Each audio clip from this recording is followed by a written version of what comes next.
So I think there is a bevy of veteran free agent wide receivers right now that could make teams better if they were to be signed.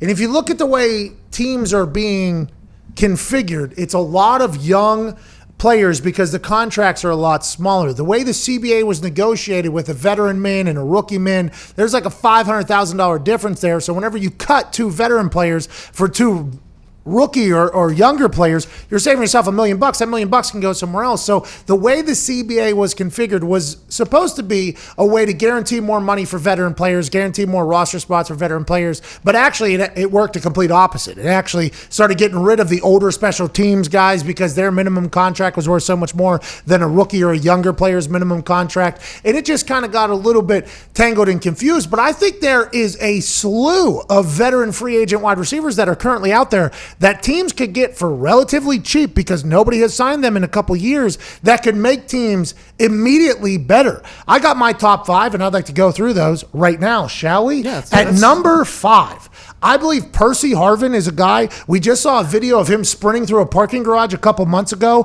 Whenever he was playing and he didn't have the migraines and all that other stuff, he was an electrifying player all the way back to his days in Florida. It doesn't matter if he's returning kicks, doesn't matter if he's running the ball, if he's in the slot, if he's outside, especially with the modern rules. I think if Percy Harvin is in shape at the age of 31, I believe he's 32 years old, he still's got some game left in him. And if you got a team that needs to get maybe a little bit of a burst out of a backfield or something like that, Percy Harvin at 5, I don't think that's a bad idea if he wants to play. At number 4, Dez Bryant.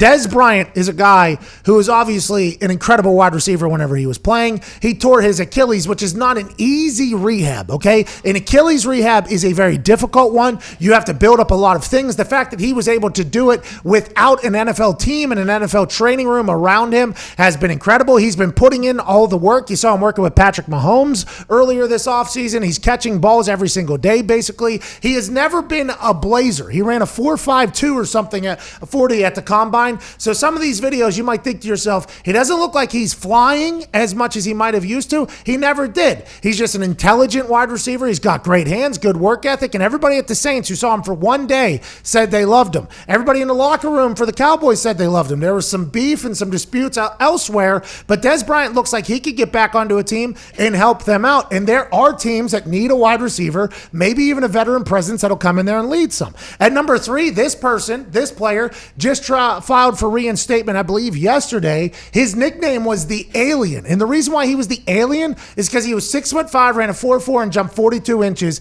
and was able to do whatever, whenever, however. His only issue was he loved marijuana. This dude loved marijuana. He was a guy who could take off. Martavis Bryant is the guy that I'm referring to. He could hit a go route. He was able to go up and get it over the middle. I watched him against the Colts sometimes have 500 yards receiving. I think every Pittsburgh Steelers fan who got to watch him when he was at his best and it wasn't the end of his career would say, hey, bring that guy back to Pittsburgh for sure. And I think there's a lot of teams out there that are thinking if Martavis Bryant is going to be able to get back in the league because the weed testing has moved to one particular time of the year and there's no longer any suspensions, there will be fines. They will take the players' money for smoking weed. But we're still going to use your ability on the field to sell tickets. So let's not get crazy. Interesting move by the NFL, but for Martavis Bryant, he has to be thinking, get me back in there. I still got it. And when you're a freak athlete like that, it does not matter if you're 28 years old. You can still ball if you really get into the right system and want to. A lot of people said last night whenever I tweeted, does Chris Ballard have an @ or a Twitter account to maybe bring in Martavis Bryant? A lot of people say he won't fit the culture, he won't fit the culture, he won't fit the culture.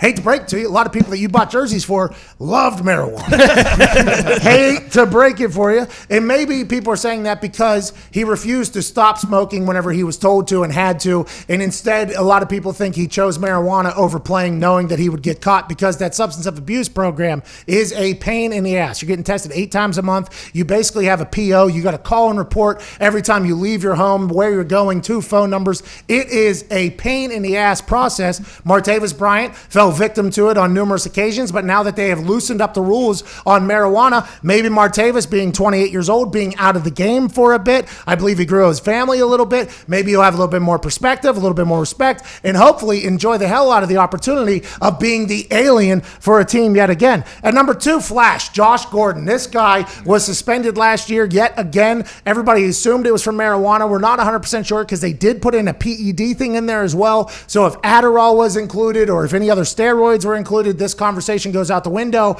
But if it's just marijuana is the reason why he's been suspended, we saw last year he can still make plays. I think the Patriots missed him. The Seattle Seahawks liked him. They liked him on his team. He gets suspended ultimately because of something that no longer is suspending people. I mean, Josh Gordon is a guy, Flash, that you would love to have on your team, and the number one free agent veteran wide receiver that's out there that everybody would love to have on their team and make their team immediately better. But it's going to have to be the right culture. It's going to have to be a place that Antonio Brown has a lot of respect for both the quarterback, the coaches, and the culture. Antonio Brown is the guy. Nobody has a clue how many games he'll be suspended for everything that happened off the field in the last year. Nobody has a clue how he's feeling and what locker room be the right fit for him. But if you get Antonio Brown on your team, you automatically have a new number one wide receiver regardless of who's on your team. That's what Antonio Brown is. And as he hit the point where he's at a spot where he's just thankful for an opportunity, is he going to be a guy who's on this revenge tour? Hopefully he's able to figure out any mental health issue he had whenever he got arrested. Is Antonio Brown a guy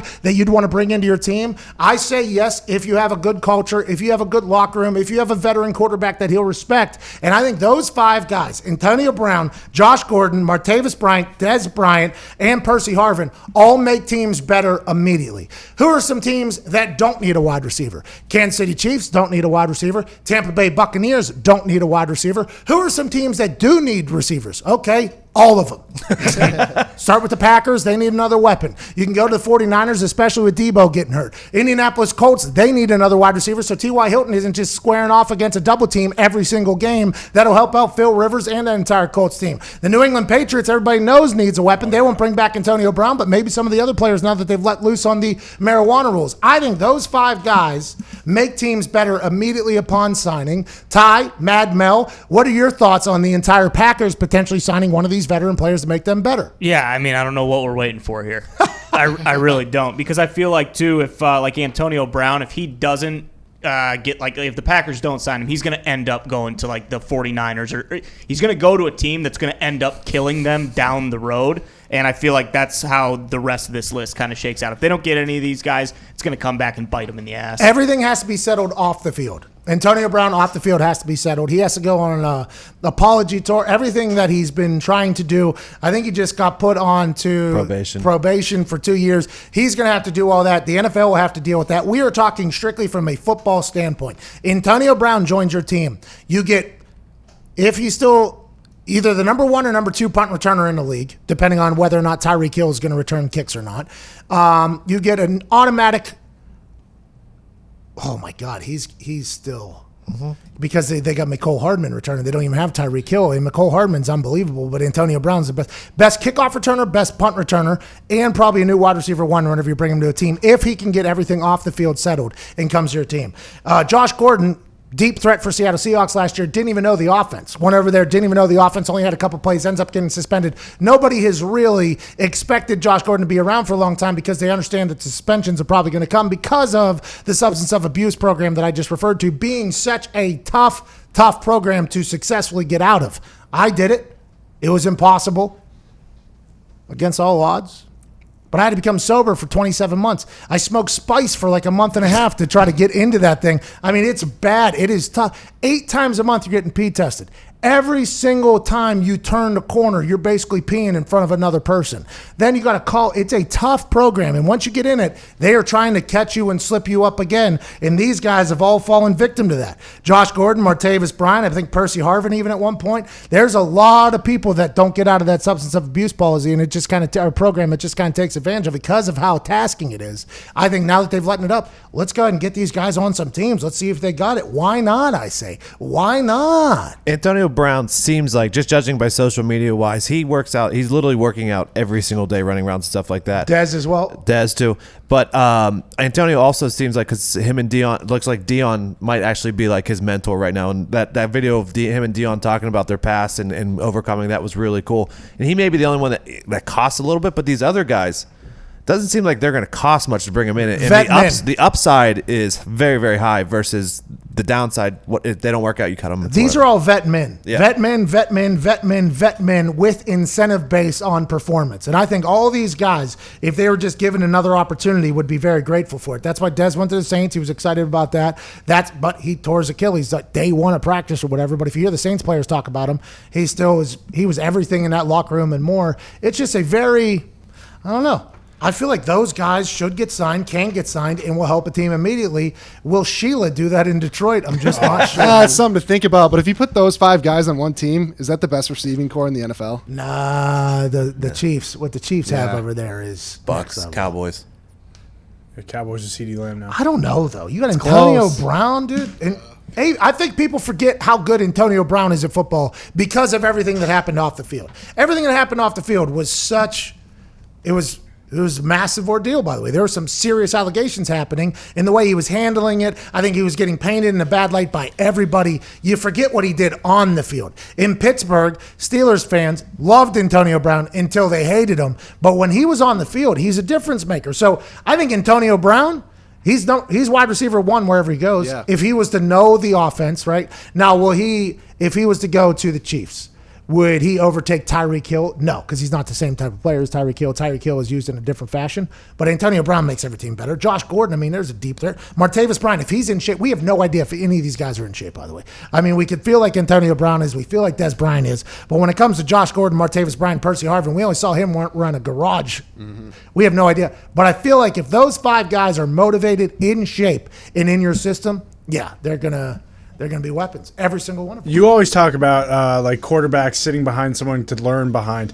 Would a team like the Broncos bring in Dez Bryant so like a Jerry Jeudy and the young receivers they have can learn like basically how to be a professional through him? Well, then you have to hope that Dez Bryant is giving them the right message, right? Because whenever you bring in a veteran, that person is automatically going to be a leader, been there, done that. He's going to be swaying however the young players look at it, right? That's just the way it goes. So John Elway would have to be very comfortable with the human that Dez Bryant is at this point. And I'm not saying that Dez Bryant is anything other than a stellar pro, but when you do sign somebody, there's a lot more than just what they do on the field, in the locker room. That whole conversation does take place. It's like, okay, these younger guys have probably been fans of these guys. Yeah. They've looked up to these guys. They're going to be around these guys for a lot of hours. They're going to be swaying their opinions and their work ethic and everything. So that is a big decision to be made. But I think these 5 guys, if motivated and excited to get back on there, are guys you want to bring into your team to get better at football. But you have to have the right culture. Mm-hmm. You have to have the right locker room.